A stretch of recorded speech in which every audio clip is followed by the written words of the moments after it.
গল্প অপেক্ষার শেষ কান্না। ১৯৮৭ সাল, মধুপুর গ্রামের এক শান্ত বিকেল। গ্রামের পাশ দিয়ে বয়ে যাওয়া ছোট্ট খাল, পাশে তালগাছ আর কাঁচা রাস্তার ধারে দাঁড়িয়ে থাকত এক ছেলে। তার নাম রাশেদ। সে প্রতিদিন বিকেলে একই জায়গায় দাঁড়িয়ে থাকত। গ্রামের মানুষ ভাবত ছেলেটা হয়তো কারো জন্য অপেক্ষা করে। আর সত্যিই সে অপেক্ষা করত। কার জন্য? নীলার জন্য। প্রথম দেখা একদিন ভোরে খালের ঘাটে পানি তুলতে এসেছিল নীলা। রাশেদ প্রথম তাকে সেদিনই দেখেছিল।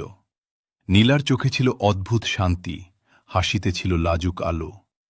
সেদিন শুধু চোখে চোখ পড়েছিল, কিন্তু সেই এক মুহূর্তেই রাশেদের মনে হয়েছিল, এই মেয়েটাকেই আমি সারা জীবন খুঁজছিলাম। নীরব প্রেম। রাশেদ আর নীলা কখনো প্রকাশ্যে কথা বলত না। কখনো খালের ঘাটে দেখা, কখনো মেলার ভিড়ে চোখাচোখি, কখনো দূর থেকে হাসি। তাদের প্রেম ছিল খুব নীরব, কিন্তু খুব গভীর। একদিন নীলা খুব আস্তে বলেছিল, রাশেদ, তুমি যদি একদিন আমাকে না পাও। রাশেদ হেসে বলেছিল, তাহলে আমি সারা জীবন তোমাকেই খুঁজব। নীলা সেদিন কিছু বলেনি, শুধু চোখ ভিজে উঠেছিল। হঠাৎ বিচ্ছেদ।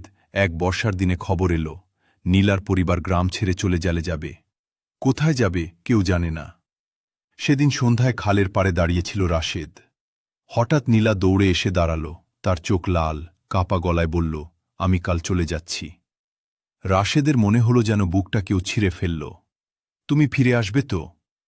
নীলা কিছুক্ষণ চুপ করে থাকল, তারপর বলল, আমি জানি না। শেষ দেখা সেদিন রাত ছিল খুব অন্ধকার। নীলা চলে যাওয়ার আগে শুধু একটা কথা বলেছিল, রাশেদ, যদি কোনোদিন আমাকে ভুলে যাও তাহলে দুঃখ পেও না। রাশেদ কাঁদতে কাঁদতে বলেছিল, আমি তোমাকে ভুলতে পারব না। বছরের পর বছর, তারপর অনেক বছর কেটে গেল। গ্রামের মানুষ বদলে গেল, বাড়ি বদলে গেল, কিন্তু একটা জিনিস বদলাল না, রাশেদের অপেক্ষা। প্রতিদিন বিকেলে সে এখনো খালের পাড়ে দাঁড়িয়ে থাকে। কেউ জিজ্ঞেস করলে সে শুধু হাসে। ভয়ঙ্কর সত্য, একদিন দূরের এক লোক গ্রামে এসে বলল, বহু বছর আগে অন্য এক জেলায় এক মেয়ে মারা গিয়েছিল। তার নাম ছিল নীলা।